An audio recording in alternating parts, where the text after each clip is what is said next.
Ilya, what did that one mean to you Saturday night to get back on track with a big win? Yeah, that's how you said. Yeah, back on track.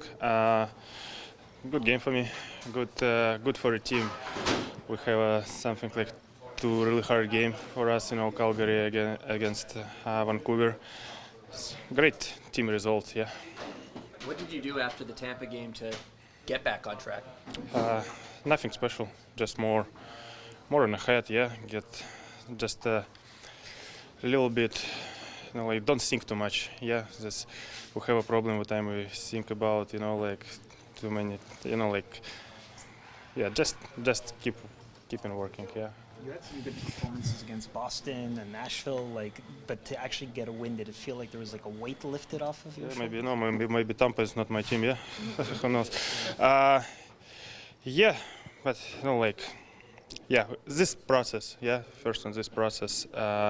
Sometimes we have bad days, but we need to get change quick. Yeah. You did beat them in the playoffs last year. Yeah. So Nick, sorry. No. I was going to say Nick Antropov, he's not a goalie, but it looked like he helped you out a bit last week. What was it like working with him? Yeah, he is more like translate. Yeah, my first language is Russian. Yeah, it's more understand in Russian. Yeah, he's a nice guy. He's helped for me. He's helped with he said don't panic. Yeah, he said the right words. Are losing streaks tougher in Toronto, a market like this where everything is under the microscope? And I didn't watch some news. I'm trying to get focused just on my game right now. And not watching TV. Just maybe highlights and NHL, and that's it. I don't know what's going on in the news. Was your confidence shaken, and how do you get that back other than putting up a good performance like you did on Saturday? I think for me really important to get some better and better every practice. It's how confidence works. If you're working hard in a practice, yeah, your confidence level is up all the time. Yeah, this is more important right now for me. Who do you have to talk about that? Sorry, who do you have to talk about that with? About what? About getting your confidence back up. Who are you able to talk to about your game? With a goalie coach, yeah, with my parents, yeah, with everybody. I feel this. What time you're working hard, your confidence is back quick. What did you like about the way the guys played in front of you the other night? Unbelievable, how I said every time, we need to just say thank you for everybody. These guys doing really hard work, block a ton of shots. It hurts sometimes, but we need to just say thank you about this. When William gave you the belt, he called you the Russian Bear. Who gave you that nickname? I don't know, Michi and William. I don't know. You like it? That doesn't matter. I'm good. Whatever. Yeah. What do you think about going to Sweden? What do you think this will be like for you? It's great. First one for a Sweden guy. Yeah, I was so excited about, back to home, see family. Yeah, and we will be just enjoy time and play hockey. Would you like to play a game in Russia? Yeah, for sure. It will be nice. Yeah, for my city, for my hometown, it will be nice. Everybody love hockey, like in Canada. Did you ever talk to Curtis McElhaney? I know they just hired him recently. I don't know if you ever talked to him. Who? Curtis McElhaney, the director of hockey. Yeah. I don't know if you've had any interaction with him since. No. What goes through your head when you see Cole hit Robertson there Saturday night? I think that's just how our game works. Obviously there's certain rules that try to take that out, but at the end of the day, when you see your buddy get hit, if you're on the ice, that's just an instinct and a reaction. So I played with Colsey. He's an honest guy and not trying to hurt guys out there. Absolutely, he's just plays hard, big, strong guy. So great dude, and obviously he wasn't trying to hurt Robbie, but at the same time, as a teammate, you got to answer the bell, and obviously he did that, and unfortunately we weren't able to kill it off, but all in all, brought us together and huge win. Have you gotten much tips from your dad about fighting over the years? Is that what's your comfort level, I guess, in there? What do you think? I think a lot, probably. Yeah, pretty comfortable with it. No, you definitely got to pick your spots. So I think it's definitely part of my DNA, and at the same time, it's not something you're going to look for. But if it comes knocking, never going to turn it down. So part of the game, and always will be. I think it's a huge part of the game. I mean, you look at the value that someone like Ryan Reeves brings to our lineup. When he's playing, just the other team knowing that he's there, kind of keeps guys in check a little bit. So there's still a ton of value within our game today with having a guy of that caliber and that tough in your roster, and I think that showed it. So, but yeah, no, everyone's expected to answer the bell here on any given night. I should have asked, what is the best advice your dad has given you about fighting? I can't give you all my secrets or his secrets prior to that, but you know what? I think just it's one of those things where for my role as more of a skilled guy, obviously it's not something you want to look for, but like I said, if one of your teammates gets hit or is injured or something like that, or someone's trying to take exception to them, you're expected to jump in there. And he's echoed that to me my whole life, so that's probably the main thing. Going to Sweden, any plans to catch up with Mats? Yep, I will for sure. I'm looking forward to it. Hopefully see the kids and Josephine as well. I'm looking forward to it. He's been trying to get me down to Sweden for a long time, so obviously really looking forward to seeing him and the family, but really excited to get to know Sweden as well as a country. What has he told you about it? He loves it. I mean, he sends me pictures once in a while of him on the water at his house, and looks like paradise, so I'm looking forward to checking it out. Didn't your dad tell you once, Max, not the hands, not the hands, not the fighting? That's what he claimed. Yeah, I don't know. I mean, listen, I've hurt my hand before. I actually broke my thumb my second year in a fight, so that probably is something to tell you not to fight. But listen, like I said, I'm not going to look for it, but if it comes knocking, I'm never going to say no. And if one of your teammates gets hit, I'll more than happily jump in there. So. Yeah, you're not thinking about your hands at that time. You're thinking about helping out your buddy. What's your sense of William going into Sweden? Do you get the sense he's pumped for this, or is he just... Willie? Yeah, because he's usually a pretty mild-mannered guy. Like, nothing seems to get to him, either positive or negative. Like, what's your sense of him going to Sweden? Yeah, I don't think it'll affect him anyway, but positive. I mean, I think all the Swedes in here are super excited. It's an opportunity for them all to go home and, play in front of their family and be familiar with the food and everything back over there. I mean, that's home for them. So I'm excited for him. I'm really excited personally as a guy from North America that's never been there, but I'm sure he's gonna be a rock star down there. So yeah, looking forward to it and really excited for all those guys. Our connection to Sweden through a bunch of the guys and obviously former Leafs, so it'll be a cool experience that way. We always talk about how strong Leafs Nation is, and I can only imagine it'll be a tremendous amount of support when we go there. So, yeah, looking forward to it. Will he going to be the tour director here? Yeah, you would expect so. But we got obviously a strong contingent of guys, and I think great to experience some of their culture and where they come from, and experience what life is like there, and how they embrace the game. And what that was like for them growing up. So just good to see different perspective, different culture, and experience the game in a different place. Do you sense the excitement from him, John? William? I know he's so calm, like you can never really tell what's going on inside him, but what's your sense? Yeah, I think they're all excited. I think you don't want to change a whole lot in terms of the way you want to approach things. I think that definitely on a performance standpoint, I think he's going to get a lot of love, rightfully so.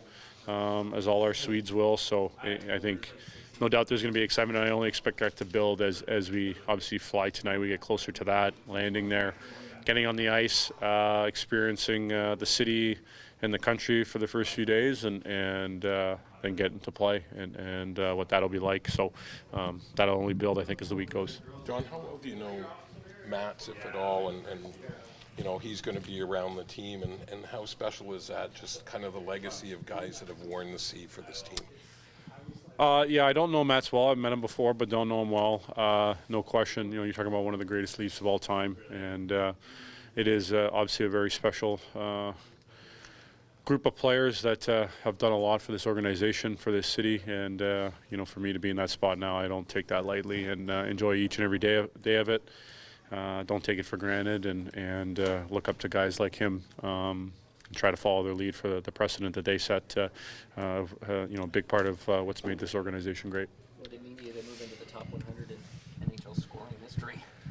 Well, I didn't know that, so but hearing that is it's pretty cool. I think the league is so great. There's been so many great players. The league's been around for a long time, so. to move into that position is I guess pretty awesome. And I've done something right here over the last few years. So, quickly the page will turn, and it's just about the next one, and trying to go out there, be productive, and be a good player, and help this team out as best I can. Testing out a new stick to start practice today, or what was that all about? Oh, I think there's no question that doesn't suit me very well. But we got a few days here. Played around with it last year a little bit. Just sometimes throughout the year, you're on the ice so much. It's just good to just try some different things, get a different feel, and just play around. I think that's something I picked up from Austin quite a bit. He plays around with things a lot and likes to just get different feels and different things. And I know that's pretty drastic from what I use and what I started with practice today, but it's more just about just playing around, trying different things and seeing how it feels. But I'm also aware what's brought me a lot of success too. You've always been dominant at the dot. I'm just curious. I know it wasn't as crazy on Saturday, but you're on track for your best ever face-off season. Is there anything, tricks that you've added, or why you think you're having so much success in face-offs this year? Well, I don't know what the number is. I'm sure there's the stats out there about how many I've taken in my career, but that's definitely have helped. I think as I've gotten older, just the overall awareness of what it's all about. Your preparation, your opponent, linesmen, making sure the other guys out there with you are all on the same page, and executing when you need to execute, and getting their support as well, helping winning puck battles on 50-50s and things like that. So, but experience goes a long way. What do you think that game on Saturday meant for the team? The way it played out, Giordano fighting at 40, Domi following his dad's footsteps, and then the comeback win. What does that mean to the group, do you think? Yeah, I think no doubt you see that emotion and the guys sticking together. We obviously want to get those kills, but it kind of came full circle with the way we defended the rest of the night on the penalty kill, and the group staying together and staying with it, and playing a solid 60, which we've talked about and we've needed to get to. And our game has been building here over the last week and getting some better results, and our play in a lot of different areas getting better, and certainly when guys put a lot on the line, stick up for one another, just shows I think the camaraderie of the team, and how much guys enjoy being around each other, and how tight-knit it is in here. What's the biggest challenge when you're taking your team overseas for a couple of games in the middle of the rhythm of the year? Yeah, obviously the biggest challenge is adjusting to the time change. But we've got ample time. I think they've done a good job of getting us there and giving us the time to adjust. So we should be all right, though I'm sure the first couple of days will be tough. I don't have any experience in doing such a thing and going overseas to prepare a team. We've got lots of people in the organization, players and staff, who do, and you're relying on that. That's why it's set up the way that we are. We think it's important. We're going to basically go pretty much from the plane to practice tomorrow, just to kind of keep busy. I think we'll have a quick stop at the hotel for lunch, but then head right on to practice, just to help try to keep everybody awake and try to get on Stockholm time and take it from there. How do you split it, Sheldon, from being a business trip and from getting the guys to enjoy the experience? Yeah, I think it's just not unlike any other road trip. Quite honestly, it's when it's time to work, it's time to work. Whether it's preparing for games and taking care of your body, or being in meetings or practice and time on the ice. Everybody's professional and knows what we're going for. But at the same time, I think anytime you have these experiences, just like our 12-day road trip that we had early in the season, it's a good time for the group to be together and a good chance to go to a different location. At the same time, our Swedes, I'm sure, will be leading the charge and showing guys around, and gives all of us an opportunity to experience their culture and life over there. So yeah, I think it's a terrific opportunity for us. But how disruptive is it to whatever rhythm you're trying to establish here, especially in the last few games? Yeah, I mean, it is. That's part of it, right? Sometimes a disruption comes at a good time, and you can work at some things and breathe a little bit and get back to it. Sometimes you want to just keep going. It's not often you get a break like this in the NHL, so we're going to try to make the best of it. You know, whether it's a good or a bad thing, I don't know. I just know that it's our reality. So we've got to manage it as best we can, both on our arrival and for the games themselves, and then our return back here as we adjust back to get back into the regular rhythm of the NHL.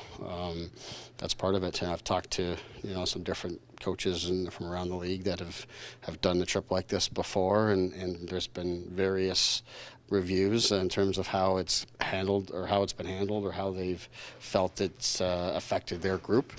But like I said, the most important thing for us is to enjoy the experience and just focus on the task in hand, which for us is first adjusting, taking care of our players to get there, and then kind of ramp up as we get ready for Friday. What's the status of Comp, Klingberg, and the other extras besides Martin Jones? Yeah, Klingberg, it's just a maintenance day for him here today. Chance for him to get more treatment, and we'll continue to monitor his situation. But we don't think he'll be on the ice tomorrow either, but should be okay to hit the ice on Wednesday. Just with some of the treatment and stuff that he's getting, that he needs a couple of days to really help let that sort of settle, and then he'll get back on the ice with us is the plan. Kampf is he's going to be fine. He's just needs some of the swelling to go down in his face from the clean hit to the head that he took. And anybody but Jones? Jones, yeah, he's the only one. My understanding of it is you're allowed to bring a third goaltender on the trip, and that's it. So otherwise, our roster is what it is. Tim, it seemed like he was involved in quite a bit out there today. How's he progressing? Seems to be progressing very well. In fact, starting to perhaps get a little ahead of schedule because he's been able to get these practices in, one last week and one here today that was quite fast and competitive, and he seemed to get through it without issue. So that's good. He'll be on the trip with us. He was coming regardless, but it seems like he'll be a more active participant, and depending on what we can get out of these practices when we get there, we'll be able to make a determination on his status later in the week. Are you intending to give both of your starting goaltenders one of the games over there? Don't announce early, but Yeah, quite honestly, we haven't discussed that at this point. We've got just enough time to manage those things as we get out there. But I think the way we've approached it, obviously we've used both guys, and whether it's on this trip or when we come back, we want to keep both guys moving. So both guys will be preparing to get ready to go, but we'll make the determination later in the week. Ilya said he appreciated working with Nick Antropov a bit over the last little bit. What stood out about, I guess, his role in helping him get on track, and what do you like about how the organization kind of helped him through this tough time? I think this organization does a terrific job of supporting all of our players and staff, for that matter, that may be going through anything, and whether it's hockey related or not, everybody here, I believe, feels supported.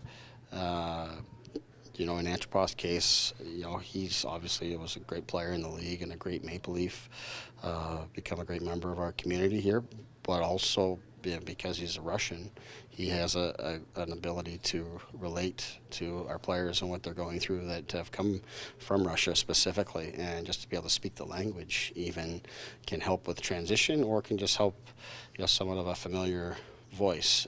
So it's been important for us to have Nick around and shooting and helping out with the goalie sessions, just for those reasons, just to give Sammy a little bit of a sense of home, and be able to make sure that there's nothing lost in translation at all.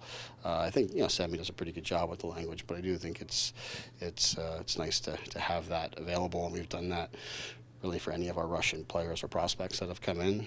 Anytime we felt we needed it, we tap into the resources we have. were you concerned at all by some of the emotion that Ilya showed, and maybe some of the things that he said before Saturday's game that showed him sounding a little vulnerable, maybe? Or I'm not aware quite exactly what he may have said, so I can't quite comment on that. But I do know that we have spoken to Sammy just about the importance of not taking not being hard on himself, and kind of being able to push past anything that might come up, and just try to keep his focus on what's coming next, whether it's the next shot, the next save, or the next practice, the next game. I think that's a really important thing. He's got high expectations of himself, and he wants to please and do really well. And when that's not the case, he feels like he's letting people down. But that's not what it's about for us. It's more about building them up and remaining confident, because the reality is this guy, since he's been here, has bounced back really every time, and he did the same thing the other night. So there's lots of reasons to continue to just believe in himself and move on quickly from anything that might come up. Can you tell us anything about the nature of Klingberg's injury? No.